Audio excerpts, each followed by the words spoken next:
Hello friends, मेरा नाम प्रणव प्रदीप हुआ और ये मेरे कुछ क्रेडेंशियल्स हैं। तो चलिए आज का अवलेशन स्टार्ट करते हैं।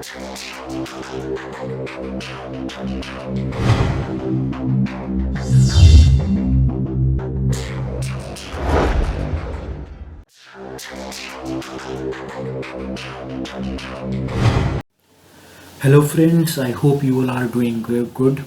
तो आज जो हम लोग स्टार्ट करने वाले हैं वो तीसरा पार्ट है। प्रीवियस एसएससी प्रीवियस ईयर के कॉमन एरर्स को हम लोग डील कर रहे हैं। आई होप आप लोग को पसंद आ रहा होगा। तो प्लीज़ इसे लाइक करो, शेयर करो। खासकर शेयर करना तो बहुत ज़्यादा ज़रूरी है दोस्तों। शेयर नहीं कर रहे हो तुम लोग, और इन्हें कृपया करके जो नीडी पर्सन्स हैं उनके पास तो भेजो ही भेजो। तो इससे होगा क्या कि इससे मैं भी मोटिवेट होऊंगा आगे और काम करने के लिए। ओके, तो कृपया करके इसको लाइक, शेयर और सब्सक्राइब करना ना भूलो। तो चलो आज का लेसन हम लोग शुरू करते हैं। ओके, ये हमारा पहला क्वेश्चन हो गया। The girls washed intentionally as the model applied her makeup with a practised hand. Okay friends, in my opinion ये बिल्कुल सही है, नो एरर है इसमें। ओके, कभी कभी यहाँ पर प्रैक्टिस के जगह पे स्किल्ड का प्रयोग किया गया है, but in my opinion practice आपको कब आएगा, जब उसमें आप जब किसी काम में आप प्रोफिशिएंट हो जाओगे, यानी स्किल्ड हो जाओगे। ओके, तो according to me, in my opinion ये नो एरर है। Okay, no error. Now we are going to the next question, that is if he is millionaire he would help the millennium project। Okay, ये unfulfil wish है। याद रखिए, जब भी कभी unfulfil wish का प्रयोग किया जाए तो वहाँ पर हम लोग वेयर वर्ड का प्रयोग करते हैं। तब यहाँ पर इज जो लगा हुआ है यहाँ पर होगा वो वेयर, यानी if he were millionaire. Clear, use were instead of as. बहुत अच्छा पॉइंट है। ये जैसे नहीं होता है क्वेश्चन में, यदि मैं पंछी होता, तो यदि मैं प्राइम मिनिस्टर होता, if I were a prime minister, if I were bird. Clear, बात समझ आ रहा है आप लोगों को। तो ऐसे सेंटेंस में जब भी अनफुलफिल विश हो वहां पर हम लोग इज के जगह पर वेयर का प्रयोग करेंगे। Now we are going to the next question, that is the prime minister along with his cabinet colleagues have been welcomed by the chief minister at a formal ceremony। अब देखो, कुछ words होते हैं जैसे with हो गया, along with, together with, accompanied by, led by, governed by, rather than and not। तो ये सारे वर्ड्स जो होते हैं, इन सारे वर्ड से दो सब्जेक्ट्स को कनेक्ट किया जाता है, यानी एक जैसे कंजंक्शन की तरह ये काम कर रहे हैं।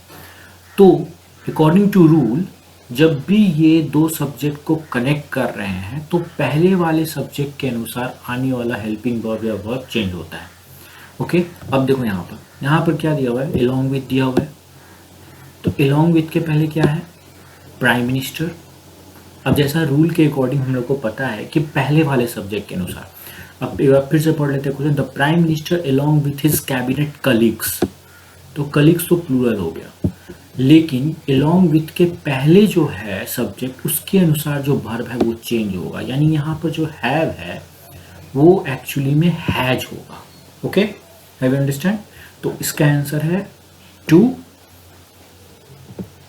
Use has instead of have. Okay friends, now we are going to the next question, that is you have been doing your homework regularly. देखो, ये तो बहुत ईजी निकल गया यार। देखो, इसमें क्लियर सा दे रहा है आप लोगों को, यहाँ पर दिया है क्वेश्चन मार्क, यानी ये तो क्वेश्चन सब्जेक्ट है, क्वेश्चन सेंटेंस है। तो इसके अकॉर्डिंग हम लोगों को सब्जेक्ट चेंज करना पड़ेगा ना। तो क्वेश्चन से इसके बनाने के लिए हम लोग को क्या करना पड़ेगा, हेल्पिंग वर्ब को पहले लाना पड़ेगा, यानी have you been doing your homework regularly. Okay, यानी इसका आंसर फर्स्ट है। चलो, use interrogative sentence. Now we are going to the next question. The same procedure also should used for the final assessment. अब देखो, clear दे रहे हैं यहाँ पे। शुड क्या है, ये एक मॉडल है। मॉडल वर्ब्स के बाद V1 का प्रयोग होता है, लेकिन यहाँ पर यूज्ड लगा हुआ है, यानी इसको हम लोगों को V3 में चेंज करना पड़ेगा। तो V3 में ये कब चेंज होगा, जब हम इसको पैसिव वॉइस में चेंज करेंगे। ठीक है, तो पैसिव वॉइस में चेंज करने के लिए रूल क्या है, मॉडल के बाद बी लगाओ, उसके बाद V3 का प्रयोग करो। इसलिए शुड बी यूज्ड, इसका आंसर क्या हो जाएगा, to use, should be used instead of should use. Okay, बहुत ही सिंपल था। Now we are going to the next question. I must find out some means to balance my budget. इसका meaning अगर देखोगे ढंग से तो हम लोग को ये पता चल रहा है कि हम लोगों को कुछ और भी रास्ते खोजने पड़ेंगे, कुछ और भी रास्ते खोजने पड़ेंगे अपने बैलेंस को, अपने बजट को बैलेंस करने के लिए। ओके, तो इस तरह हम लोग जान सकते हैं, समझ सकते हैं कि I must find out some other means, कुछ और भी रास्ते अपने बैलेंस को बजट करने, अपने बजट को बैलेंस करने के लिए। ओके, तो इसका आंसर क्या हो जाएगा, इसका आंसर हो जाएगा नंबर 2, सम के बाद अदर का प्रयोग करना है। ओके, नेक्स्ट क्वेश्चन है, thank you I am fine completely. अब जरा आप लोग बताओ, आपको बोलने में ही समझ में आ जा रहा होगा कि thank you I am completely fine या I am fine completely. Of course इसका आंसर 3 है, wrong, I am completely fine. Okay, चलो नेक्स्ट क्वेश्चन पे चलते हैं। He asked me when could I finish the work। चलो, ये कौन सा सेंटेंस है, ये एक नरेशन है। अगर आप ध्यान से देखोगे ये एक नरेशन सेंटेंस है।